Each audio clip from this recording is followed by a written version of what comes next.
Welcome to the Wisdom Within. I'm so grateful you're here. Today we're going to explore something ancient and yet oddly familiar. Something that has been whispered through temples, encoded in symbols, and passed quietly through generations of seekers, mystics, and philosophers. The 7 Hermetic Principles. They come from a text known as the Kybalion, an esoteric work said to be based on the teachings of Hermes Trismegistus, a legendary figure considered by many to be a fusion of the Egyptian god Thoth and the Greek Hermes, a being of deep wisdom said to live thousands of years ago.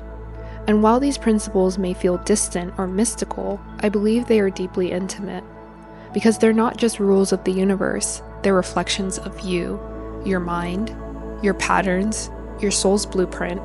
And the more I've sat with them, the more I've realized these laws aren't here to control you, they're here to free you. So let's begin.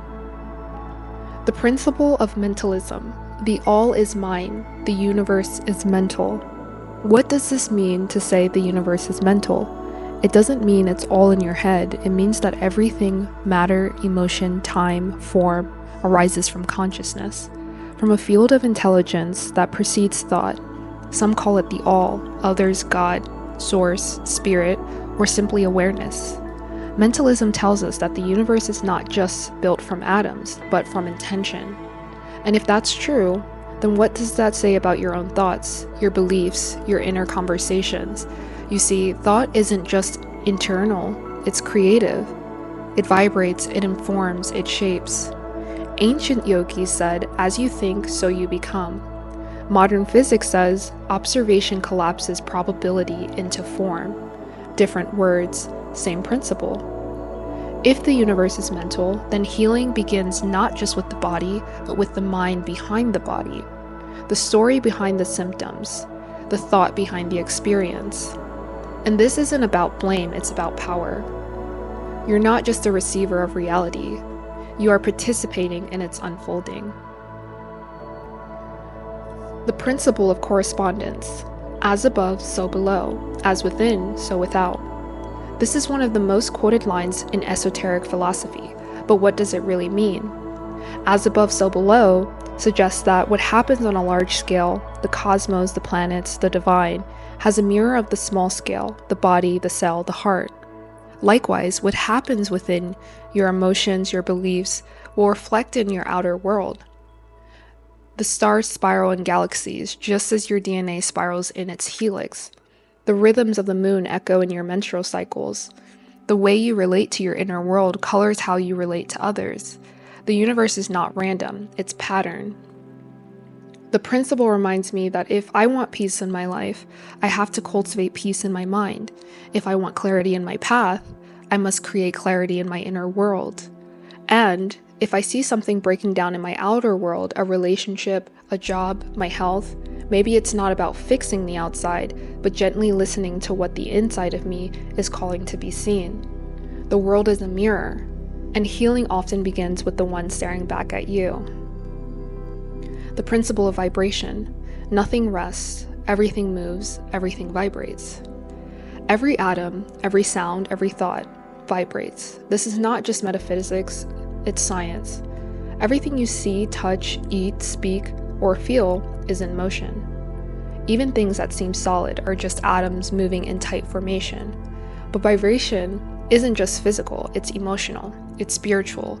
Your mood has a vibration, your words carry a frequency, your environment hums with a tone. And as a healer, we work with vibration all the time. Sound baths, breath work, Reiki, mantra, movement, music. All of these shifts are frequencies.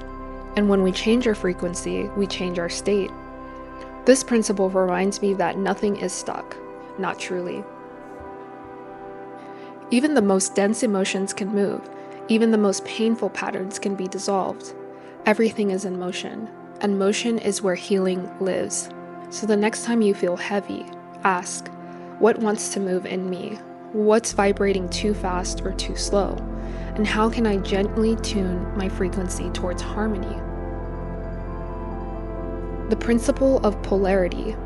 Everything is dual, everything has poles, everything has its pair of opposites. light and dark, hot and cold, fear and courage, masculine and feminine. Polarity teaches us that opposites are not enemies, they are ends of the same spectrum. Hot and cold are simply different degrees of temperature. Love and hate are simply different intensities of connection. And the key is not to avoid one and chase the other, but to learn how to transmute, to shift within the spectrum. This is why shadow work is so powerful. When we stop fearing our anger, our grief, our envy, we can begin to transform them, not repress them, not indulge them, but alchemize them. Polarity is the law that makes growth possible, but because without contrast, there is no movement. And as a healer, I see polarity in everything. Yin and yang, parasympathetic, sympathetic, expansion, contraction. It's not about choosing one side, it's about learning how to dance between them, to know when to soften and when to rise, when to surrender and when to take action. Opposites are not in conflict, they are in collaboration. The principle of rhythm. Everything flows out and in, everything has its tides. The universe moves in cycles, the moon waxes and wanes, the ocean rises and falls. You inhale and then you exhale. There's no straight line in nature, only spirals, and your life is no different. There are times to act and times to rest, times to speak and times to be silent, times of clarity and times of sacred confusion. This principle teaches me patience. It reminds me that just because I'm in a low doesn't mean I'm falling. It means I'm in rhythm. Healing comes in cycles. Integration takes time. Grief comes in waves. As healers, we must honor rhythm in our clients, in our own bodies, in the seasons of our lives, to work with the rhythm rather than resisting it. It is to return to flow. So ask yourself, what season am I in right now? What's rising? What's dissolving? Can I trust the rhythm?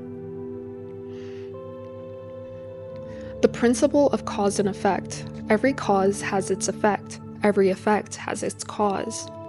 This is the law of deep accountability. Nothing happens randomly. There is always a cause, even if we can't see it. Not all causes are physical, some are energetic. Some come from the past actions, past lives, ancestral patterns, or collective energies. When we recognize this, we stop living reactively. We begin to understand that we sow, we reap, not just in action, but in thought, emotion, and presence. Karma isn't punishment, it's pattern. And when you become conscious of the causes you're creating, you step into true authorship of your life. So ask yourself, what am I planting today with my words? What am I cultivating with my beliefs? What kind of future am I calling in with these choices? As a healer, this principle reminds me to trust that even the smallest act of love can ripple into a new world. The principle of gender. Gender is in everything. Everything has its masculine and feminine principles. This isn't about physical gender, it's about energetic balance. Masculine energy is structure, direction, logic, protection. Feminine energy is receptivity, intuition, creation, and flow. Both exist within all of us. When we're in balance, overly rigid, overly passive, we suffer. When we bring these energies into harmony, we create. The masculine holds, the feminine births. The masculine initiates, the feminine magnetizes. In healing, we often work with this dance. Together, they create life. Creating structure for intuition to rise, using logic to ground insight, letting receptivity follow action, letting stillness restore movement. This principle reminds me that the soul doesn't choose sides, it integrates both. The divine is both womb and sword, both silence and word, both expansion and containment. You hold both within you, and the more you integrate them, the more whole you become. These 7 principles are not just ideas, they're not just laws, they're living wisdom. They are the architecture behind reality and the keys to unlocking deeper layers of your own life. You don't need to master them today, you only need to remember that they exist, observe them, play with them, see how they show up in your body, in your relationships, in your healing. Because when you see the universe as a mirror, when you understand the consciousness shapes matter, When you live in harmony with rhythm, polarity, vibration, and cause, you begin to move not against life, but with it. Thank you for being here with me. Until next time, stay soft, stay curious, and always remember, the wisdom you seek is already within. Thank you.